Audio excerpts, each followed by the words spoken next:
Now, if we look to Pirkei Avos, it's actually the chapter we just read this past Shabbos.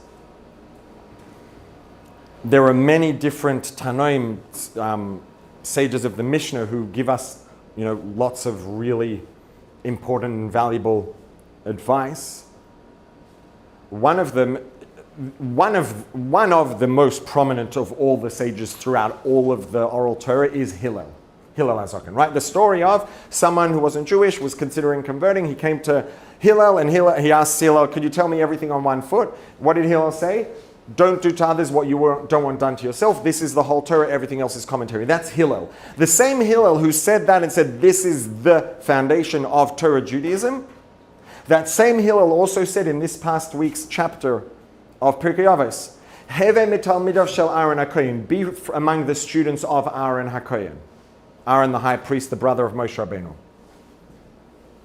What was Aaron known for? He continues, Ohev Shalom, love peace. He loves peace. Roidev Shalom, one who pursues peace. Right? Generally speaking, we pursue the things that we're interested in. We pursue things that we love. Right? Pursuing something takes effort. We only ever put effort into something if there is a motivation of one sort or another, fear, interest, desire, whatever it is, urge. There's something motivating us if we're putting in effort. Love is a very powerful motivator. And he's saying, Oyev Shalom, love peace, not just as an ideal, love it in a real way to the point that it drives you to pursue it actively. Roidev Shalom, proactively pursue peace. Oyev Esabrios, one who loves creations, Umakarvan la Torah, and brings them close to the Torah. Now, this is a bit of a, I don't know, like if someone referred to me as a creation or, a creature, I probably wouldn't be super flattered. Why? Obviously, if he uses the word brios, creations, as opposed to people, there's a reason. And the reason is, yes, he's making a point. He's telling us the extent of Aaron's love for peace and the extent to which that would drive him to pursue peace, and his love for every individual, which obviously is the underlying factor behind loving of peace. Oyev esabrios, even if there is someone about whom the only good thing you can find to say about them is, well, Hashem created them. If there's someone whose thought, speech, action, everything about them is just horrible, and you literally can't find anything positive to say about them except the fact that Hashem created them, someone who is among the students of Aaron will still love that person and will still pursue the best interests of that person. Why? Every one of us is a candle. And yes, a candle may never have been lit. You could have a candle that's sitting in a dark room and it's not providing any light. It's not helping anyone. It's not helping anything. It's not doing anything productive. But it's a candle. All I need, just walk up with a match and light it and you're good to go. You can walk away and you have a candle. All of a sudden the room's bright. Oh, that candle's not providing any light. Yeah, maybe if someone would come up and light it, it would provide some light. So Aaron says, love everyone, pursue the best interests of everyone. Oyev esabrios, even if the only good thing you can find to say about someone is that Hashem created them, bottom line is, did Hashem create them? Yes. Does that mean, do they have something to provide? Yes. Are they a lamp? Yes. So go light them and maybe they'll provide some light. That's what Aaron was all about. So, and what does that look like practically? Makarvan la Torah, bringing people closer to the Torah, bringing people close to, the culture, what they were designed for, the purpose, which is to illuminate the world through Torah and mitzvahs, very specifically. Again, the foundations, the fundamentals are the same for everyone. Practically speaking, if you want to bring someone close to Torah, now, there can be multiple things that are true at the same time, right? And this is something that's very, very important when dealing in any sort of, let's say, educator-educatee relationship, whether it's a parent and a child, a teacher and a student in a classroom, someone who's trying to mentor someone or to influence someone. It could be true to say, you know what, like this person's behavior is unacceptable, they're entitled, it's ridiculous, it doesn't make any sense. All of that might be true. That doesn't mean that it's going to be productive to start telling them this is ridiculous and your behavior is entitled and it doesn't make any sense. Could there be a time and a place for a comment like that? Maybe in very rare scenarios. But the bottom line is we're all subjective, we all experience what we experience, and even if my behavior is deserving of a strong rebuke and deserving of being told, this is ridiculous, you're capable of better than that, what are you doing, you're wasting your life, this doesn't make any sense, etc., etc., etc.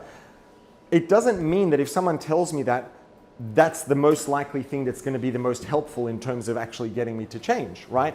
Approaching someone empathetically, because we're all subjective. We all have very strong feelings and our biases are very strongly influenced by our feelings, etc., and our subjective experience, which means that if someone is behaving in a way that's not appropriate and they're capable of better and they're entitled, whatever it is, it's natural to, let's say, feel frustrated and be like, I want to just tell this person all these things. But, and this is such an important thing to stop and think for a second, give ourselves some clarity, stop, take a deep breath and say, why am I frustrated? The reason I'm frustrated is because this person should be behaving differently, they're capable of behaving differently, and that's frustrating.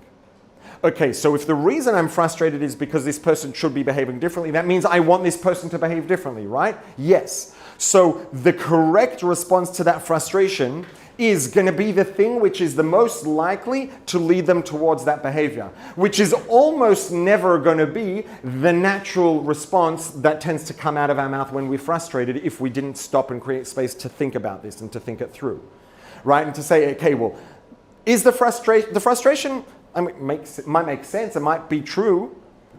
Why am I frustrated? Because I want something different. Okay, so if the reason you're frustrated is because you want something different, stop and ask yourself what's most likely to actually create the outcome that you want so that you don't have to feel frustrated anymore.